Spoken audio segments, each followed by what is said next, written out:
wọ́n kẹta ní kẹ́ yọ zaka fún kébi ó mọ̀ bá pa wọn alfuqara òun làwọn olòṣì tí wọn ò ní láàrin yín. Ẹ dákun ẹ bá wa bi ẹlẹ́bọ kí ni provision ti ń bẹ fún olòṣì nílẹ̀ Yorùbá. Wal masakin àwọn atẹ́wọ́gbọrẹ tí wọ́n ń bẹ lójú títí Ọlọ́run ọba ní àwọn tẹ́ fún ní sàárà nìyẹn. Wal amilina alayha tẹ́ bá organize committee pé àwọn kan ó mọ gba zaka kí wọ́n mọ distribute ẹ fáwọn náà nínú ẹ̀ kò ní sàǹfààní kí bóyá owó olówó ń wọ̀ wọ́n lójú. Wal mu'allafati qulubuhum ẹ wo àwọn tí wọn kì í ṣe mùsùlùmí tí wọ́n ń bẹ láwùjọ yín tí wọ́n nílò sí nǹkan ẹ fẹ́ ká ní peaceful coexistence pẹ̀lú wọn ẹ fún wọn nínú owó zaka. Wal gharimina àwọn tẹ́ bá rí tí wọ́n ń bẹ nínú gbèsè nínú society ẹ yọ zaka fún wọn. Wa fir riqabi àwọn tẹ́ bá rí tí wọ́n ń bẹ lóko ẹrú oko ẹrú táwọn ẹlẹ́bọ ẹrú pa àwọn fi ń bú Islam àwọn tẹ́ bá rí tí wọ́n ń bẹ lóko ẹrú wa fir riqabi ẹ yọ zaka kẹ́ fi yọ wọ́n kúrò lóko ẹrú. Wa fi sabilillah lójú ọ̀nà tọ́lọ́run tẹ́ mọ̀ fi defend ìlú mùsùlùmí ẹ yọ zaka síbẹ̀.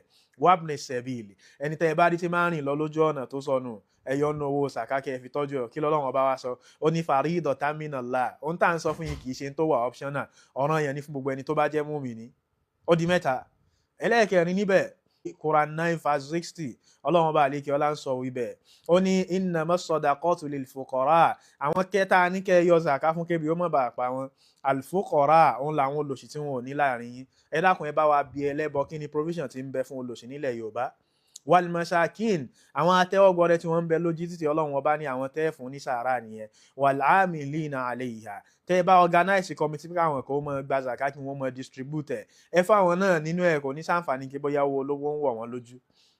Wal mu'allafati qulubuhum ẹ wo àwọn tí wọn kì í ṣe mùsùlùmí tí wọ́n ń bẹ láwùjọ yín tí wọ́n nílò sí nǹkan ẹ fẹ́ ká ní peaceful coexistence pẹ̀lú wọn ẹ fún wọn nínú owó zaka. Wal gharimina àwọn tẹ́ bá rí tí wọ́n ń bẹ nínú gbèsè nínú society ẹ yọ zaka fún wọn. Wa fir riqabi àwọn tẹ́ bá rí tí wọ́n ń bẹ lóko ẹrú oko ẹrú táwọn ẹlẹ́bọ ẹrú pa àwọn fi ń bú Islam àwọn tẹ́ bá rí tí wọ́n ń bẹ lóko ẹrú wa fir riqabi ẹ yọ zaka kẹ́ fi yọ wọ́n kúrò lóko ẹrú. Wa fi sabilillah lójú ọ̀nà tọ́lọ́run tẹ́ mọ̀ fi defend ìlú mùsùlùmí ẹ yọ zaka síbẹ̀. Wabni sabili ẹni tẹ́ bá rí tí máa rìn lọ lójú ọ̀nà tó sọnù ẹ yọ nínú owó zaka kẹ́ fi tọ́jú ẹ̀ kí lọ́lọ́run ọba wa sọ ó ní faridatan minallah ohun tá à ń sọ fún yín kì í ṣe tó wà optional ọ̀ranyàn ní fún gbogbo ẹni tó bá jẹ́ mùmínì. Ó di mẹ́ta.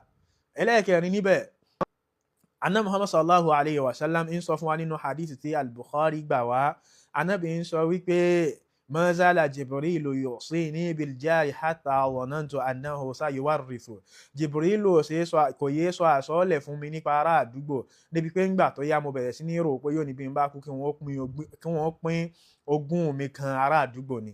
Níbòmíì nínú Sahih Bukhari bákan náà àríwítà Ànábì sallallahu alayhi wa sallam ti ń sọ yí pé man kana yu'minu billahi wal yawmil akhir gbogbo ẹni bá nígbàgbọ́ nínú Ọlọ́run àti lọ́jọ́ gbéǹde al-qiyamah fala yuhdhi jara irú ẹni bẹ́ẹ̀ kò gbọdọ̀ kó sùtá bá ẹni tó bá jẹ́ ará àdúgbò rẹ̀ o ẹ má jára ó ní wọn nínú ẹ̀kọ́ tá Ànábì kọ́ wa tí ń ṣẹlẹ̀ Yorùbá ní àǹfààní nìyẹn.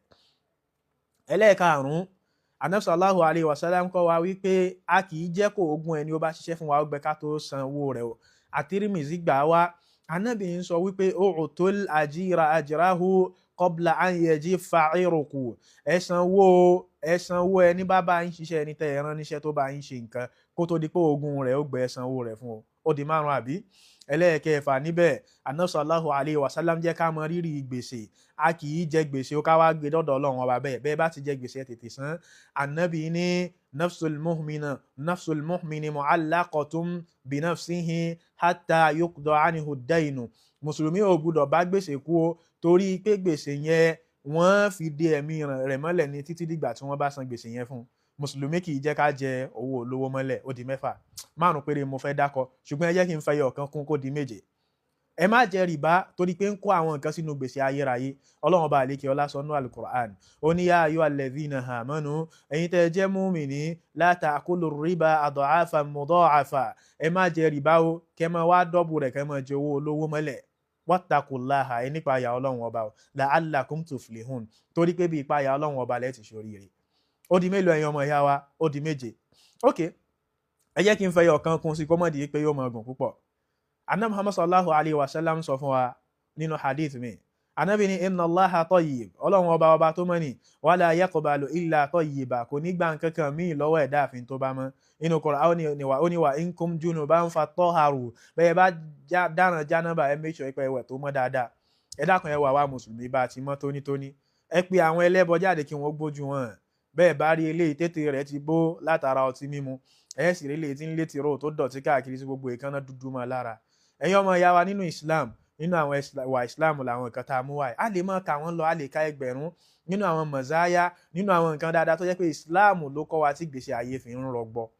ẹ dákun ẹ bá wa bí gbogbo ẹlẹ́bọ tí ń sọ pé kí ni Muhammadu mú wá, ẹ bí o pé àwọn dáadáa tá a kà tá a mú wá láti inú Quran àti sunnah náà Muhammad sallallahu alayhi wa sallam yìí, níbo ló wà nínú ìwé tiwọn, níbo ló wà nínú àṣà tiwọn tí wọ́n bá ní tó dáa tó báyìí kí wọ́n gbé jáde.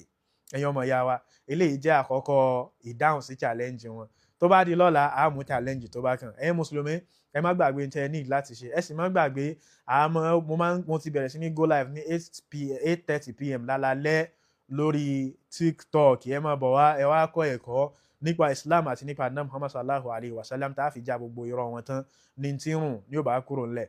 Assalamu alaikum wa rahmatullahi ta'ala wa barakatuh.